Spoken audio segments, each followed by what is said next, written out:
Hello and welcome to A Word with Award, a podcast focused on the high-growth world of data centers.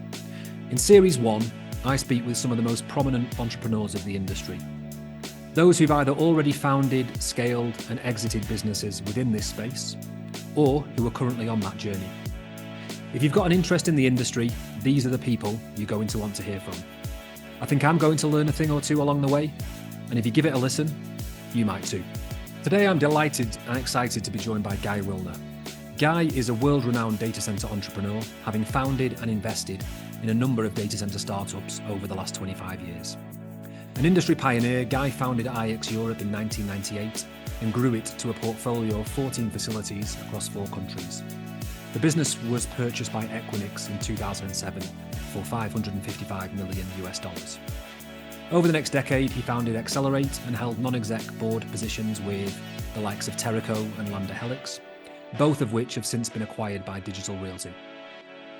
In 2018, Guy co-founded iX Africa, a hyperscale data center operator in Kenya that is projected to be the largest hyperscale campus in East Africa by 2025.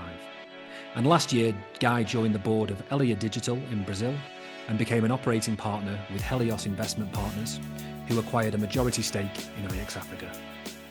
Okay, so hi Guy, good afternoon, and thanks for taking the time out to join me today.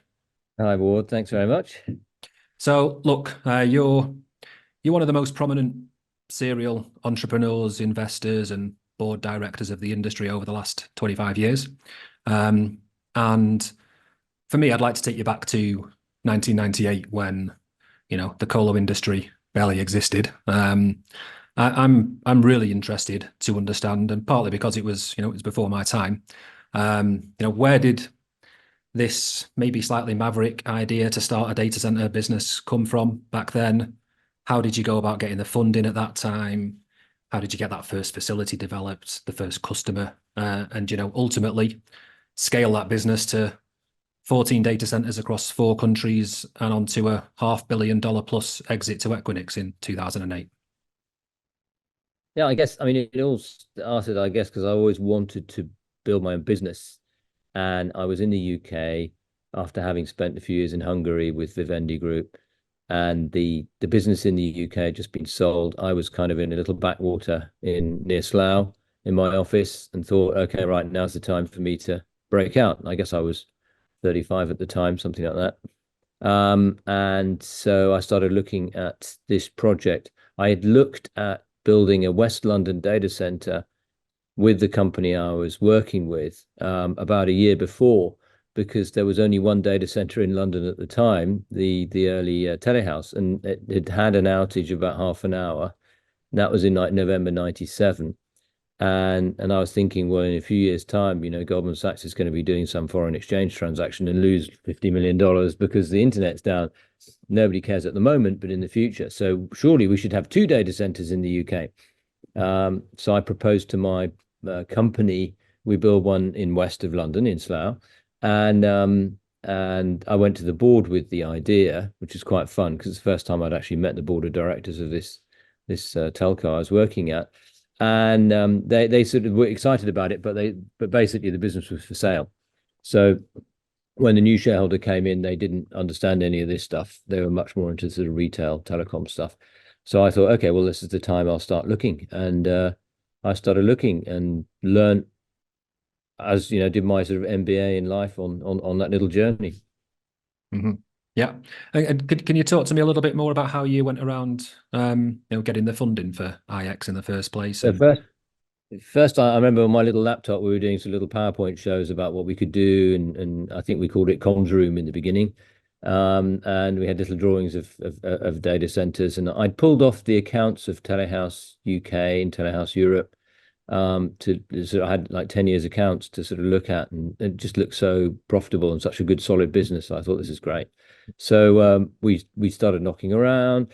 The more people asked around, the more help we got, which is a fantastic thing about the UK, is that you get so much sort of free help on the way from accountants, from lawyers, from whatever, who know that when you're big, you'll come back to them. So started doing that, wrote a little business plan, and phoned up a couple of venture capital firms and said, I need £1 million to build a data center in West London. And none of them were particularly excited. And a friend of mine in banking said, well, if you ask for 20 million, they might take you seriously. So I phoned up 3i and said, I need 20 million for a data center startup. And they said, oh, really? Oh, do you have a business plan? I thought, I can get something to you, you know. And then sort of started asking around what a business plan might look like, and got a little book that a friend of mine gave me, which is fantastic. It was called The Shirt Sleeve Guide to Long Range Planning or something like that.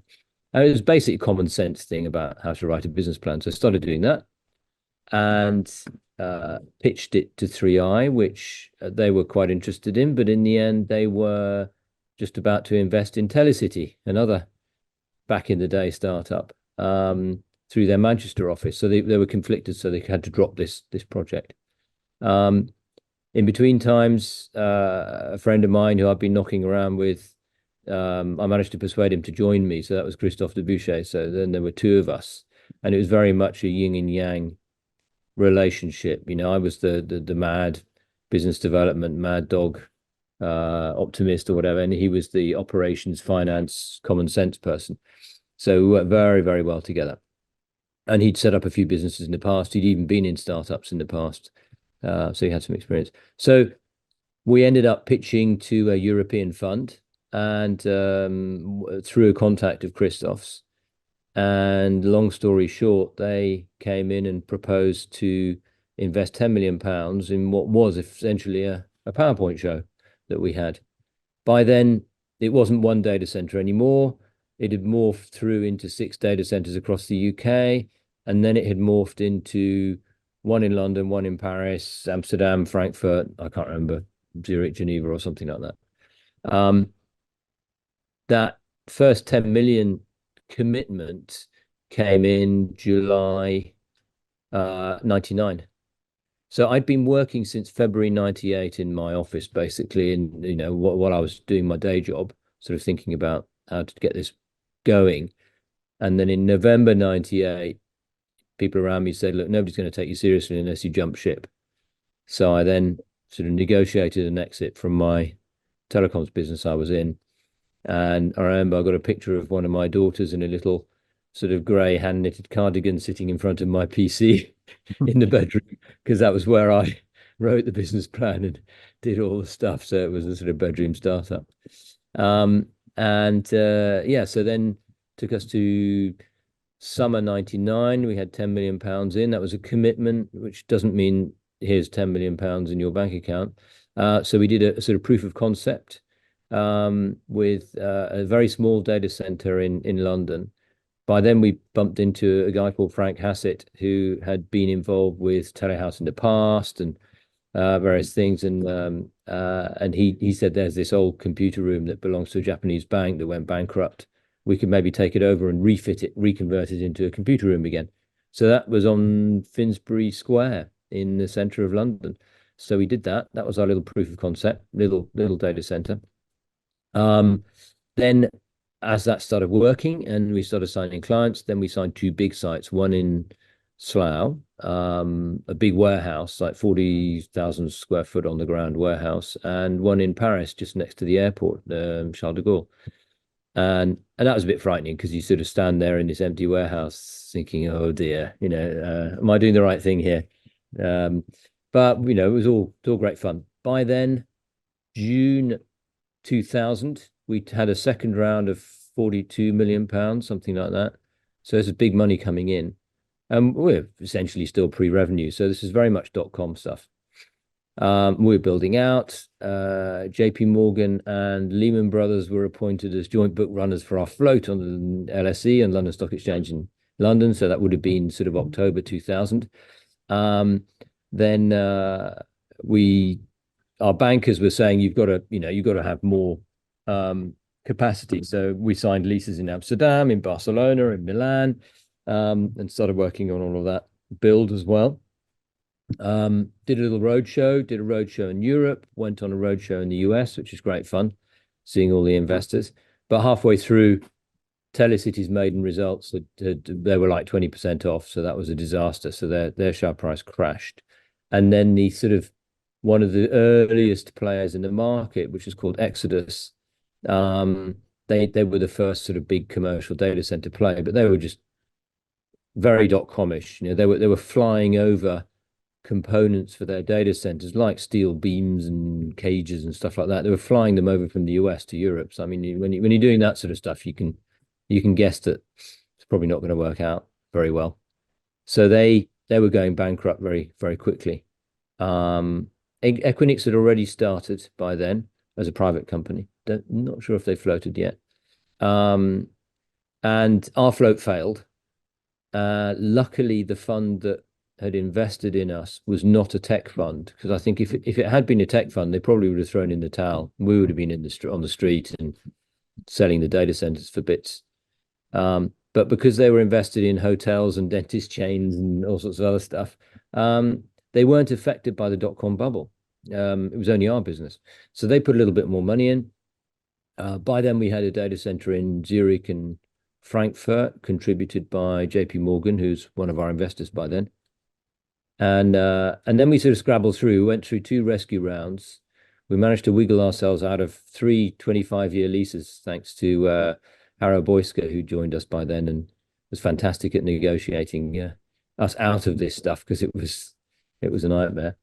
And then we survived, really held it very tight, and then started picking up distressed asset from about 2004. And so we bought a massive data center in Munich and one in Frankfurt. Again, that was Harrow who negotiated the whole. Harrow and Christoph, who were all over that one in Frankfurt, and then a few others, a little one in Zurich, a little one in Paris, or whatever. So we ended up with these 14 data centers in the end across Europe, and then came back to the market in 2006, but this time on the secondary market on AIM with Investec as our broker, and floated the business at that point. And then within months we had interest from Equinix, Savis, and AT&T, who were all interested in our business. So share price started ticking up. So actually from float on AIM, where we were considered a kind of, okay, it's a consolation prize, you can float now, to when we exited, the share price in a period of about 18 months, I think, went up 6.7 times. So it was a nice, so we were finally getting value. I mean, early on in that process, we realized that the UK investors just didn't get data centers. It was all, unless it was slapping in the face, they wouldn't understand it. They thought it was some quirky new thing. Whereas, so I phoned up somebody at Goldman Sachs and said, get us some meetings in Madison Avenue in New York. So we went out there, and that really spread the word. And I think that got people interested in the business. So you had to work hard if you have a publicly quoted business. You can't just sit back. You've got to really communicate a lot. So did that. Equinix then approached us in 2007, and then we did the deal in September 2007, and I stayed on with Christoph as co-founders until June 2008. But then we really weren't really needed as and we were entrepreneurs. I love building the business to 100 employees, and then I'm a bit I start losing interest. I'm a bit ADHD on. So I was quite happy to sort of move on and let Equinix carry on building. I guess I would have made piles more money if I'd stayed, but I had so much fun afterwards doing weird, crazy stuff. Fascinating journey. And can you talk to me a little bit about what that M&A process looks like? When an Equinix come and want to acquire the business, what does that process look like from a high level? Well, the first thing you do is you have to sort of create some sort of respectability and process and structure. So the first thing we did was call up a friend who was at Lazard's and say, hey, can you help us out? We may be being approached, and we're not sure. We're not running a process, but we're being approached regularly. So maybe you guys could come in and help advise us on this. So that's what they did. So they came in and basically said, don't worry about the fees for the moment. We'll work that out later if things happen. And things did happen. So having a really good, a strong bank on your side who's sort of curating the process or whatever is really, really cool.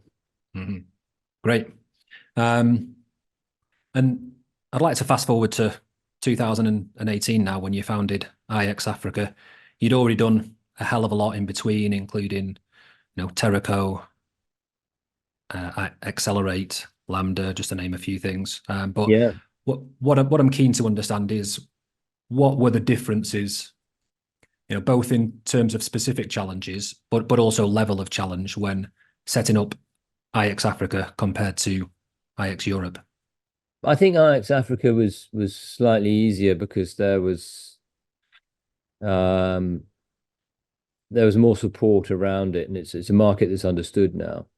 I think when we set up IX Europe, we were very naive, and the world was quite naive at the time as well. So would I've done things like I did then? I don't know. I'm probably more conservative now, but I don't know. But yeah, IX Africa. I mean, I've been through a whole sort of circuit. So after selling to Equinix, then I joined the board of Teraco, which was just starting up with Tim Parsonson at the time, and I was one of the sort of founding investors in that, and sat on that board until 2014. And then sort of in between times, I'd set up a Accelerate in Russia with the World Bank. And, that was a good thing to do in the time. It was putting communications infrastructure in developing sort of markets or opening markets. So it was all very democratization and stuff like that. And of course, today it's perhaps not the same anymore. That's another story.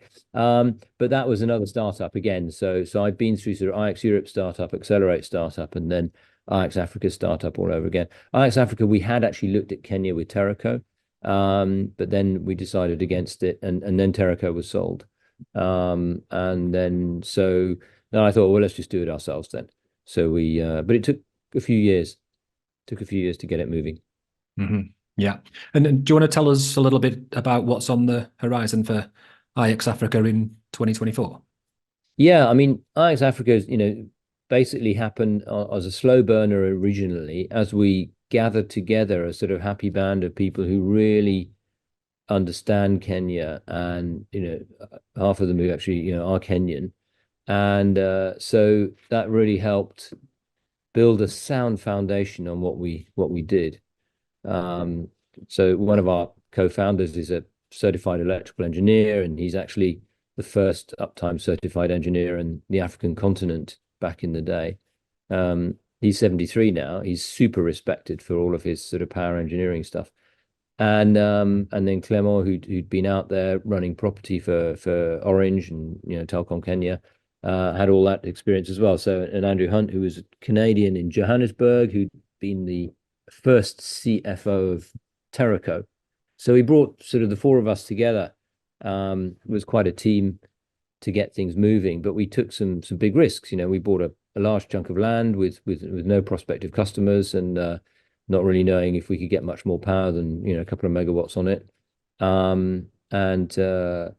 But it's worked out very well. And then back end of last year, Helios Investment Partners joined us as a majority investor. So they put a chunk of change in, and I'm sort of advising Helios as well on digital infrastructure now across Africa, and it's a lot of fun because it's a really nice team, really dynamic, and people in every country, and it's just so much fun. It's like the data center market in Africa is like Europe in 2004. So there's a lot to be played for. There's lots of hot air, lots of people saying, I'm going to build a $5 billion data center or whatever, and then they disappear in 6 months. And so, lots of chutzpah, lots of noise, and some real stuff happening, some real concrete stuff. So for IX Africa, we've got one campus on the Mombasa Road, which is like the place to be. It's where all the fibers are. So it's a bit like being on the A4 Bath Road in the UK. You've got all the fibers going out to wherever they go out. Great electricity grid. We're getting 66 kilovolt lines delivered to that this year. We've already got 11 kilovolt lines plugged in, and our first phase, with a fistful of megawatts on site. That campus is 22.5 design, so we can gradually build that up to its full capacity, and then potentially take land adjacent as well. But seeing what's happening in Europe and the US, Southeast Asia, and South America, we took a second campus. So we have a second one in Tbilisi, which is about 30 kilometers away, and that we can build about 50 megawatts on. So basically at 72.5 potential capacity, but we're only early days. We've just opened the doors of the first data center. Great. Well, I think the industry will be looking forward to seeing how all that develops over the coming years. Just going back to your career as a whole, can you talk to me around what you see as, your biggest successes, but also your biggest and best lessons learned through your entrepreneurial journeys? I guess the biggest successes are building teams, seeing that this group of people led by whoever it is that we put in there or whatever, is just amazing and bulletproof, and a really, really strong team, and everybody complements everybody else, and it really fits well. They fit well together. And I've had a couple of times in my career where you say, wow, this is just amazing. This team is just absolutely brilliant. So to get to that level, it's like distilling a good whiskey. Unfortunately, you might, in startups, you might hire a lot of people. You rarely fire people in a startup. People just tend to leave because they just don't get it, or they don't like the crazy madness, which I totally respect. But after a while, those who've stayed and stayed on for a while, then they really get it. They cross the line. They become co-owners, if you like, emotionally and in equity of the business, and that's really cool. That's lovely to see that whole human thing and the human development, and then the surprises that you have on the way. The junior technician who becomes general manager or something like that. That's really cool. That's lovely to see. Great. And what about biggest lessons learnt? Lessons learned. I mean, the difficulty for an entrepreneur is the entrepreneur is chipping away at the coalface, and is paranoid, psychopathic, works stupid hours and never switches off. And the danger is that you end up chipping away at the coalface, saying, "I need more money, I need more money," without realizing that you're being diluted to a sliver of a shareholding. So when you put your pickaxe down and you look back, you realize there's nothing left. So, and I think, a lot of investors know this. And that's fair enough. I think that's one thing. I think the second thing is that you realize that the value of management in these businesses and the value of the founders in these businesses is way, way more than the founders would imagine. They have a lot more bargaining power than they could actually think they do in these, because essentially the data center industry is almost like project finance. It's not pure out and out startups where you own 80% of the business, and then after 20 years you still own 75% of the business. This is you need bucket loads of capital, so you own a 10% or 5% or whatever after a while. Mm-hmm. But it's really important that you stand your ground as a CEO. So I think those are two sort of big lessons. Get more interested in the financial structuring and what's in it for me financially, and then stand your ground as well. Yeah, and that's great advice for founders who are a bit earlier in their entrepreneurial journey, or thinking of going on that journey. Yeah, and basically, if you don't understand P&L, I still challenge myself to read the balance sheet. I'm still not a very good accountant, but I do understand a basic P&L, just a basic sheet showing what the revenues are, what the costs are, what they were last month, what they're expected to be at the end of next year, and stuff like that. If you're not interested and can't understand P&L, you shouldn't start a business, because that's the foundation. Unfortunately, you've got to understand that, otherwise it's just not going to happen. Yeah. This is quite a broad question, but what do you see as the future of the sector? It's going through a big change. I mean, again, this is just my point of view, but it was kind of same old from 99 right the way through to 2022, where you built a data center and it would have 4 kilowatt racks, 6 kilowatt racks, 8 kilowatt racks, whatever, maybe 12 kilowatt racks. And it was all the same, and lots of connectivity and lots of cross connects and some internet exchanges and stuff like that. The thing that's revolutionizing the industry over the next 5 years is this power density thing.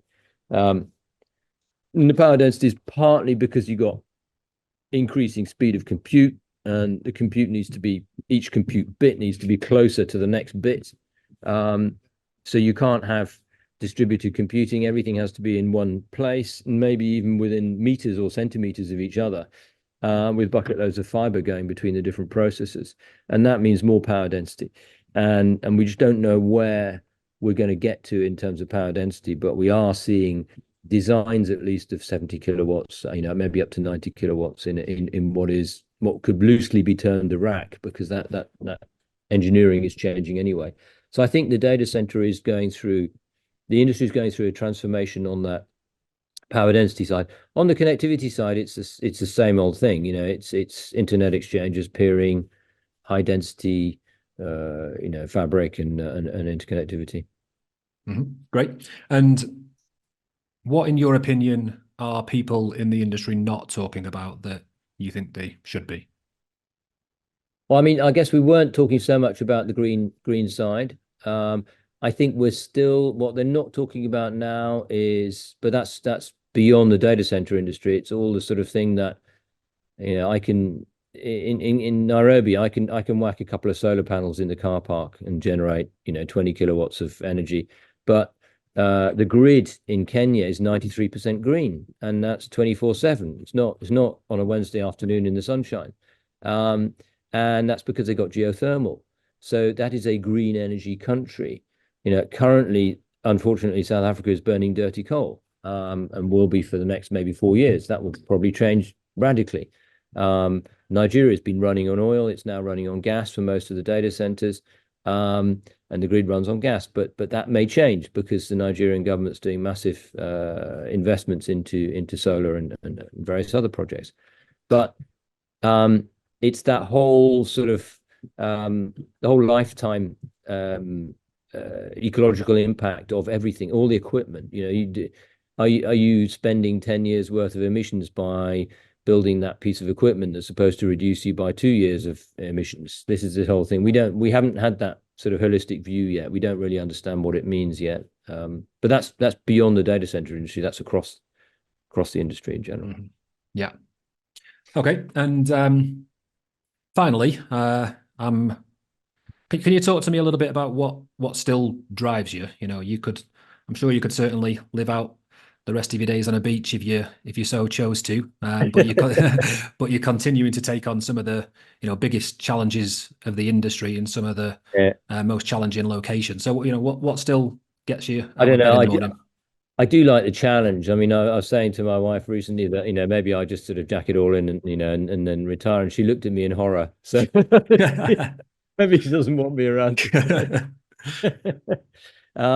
But I do like the challenge, and I think it all boils down to the human side. It's the relationships, the people you meet, those stories, the backstories of whoever you see. You might be talking to the security guard in a data center, and they were actually, I don't know, national wrestling champion until they broke their arm or whatever. All sorts of really fascinating backstories that people have, and that's the whole excitement about human nature. So I love that.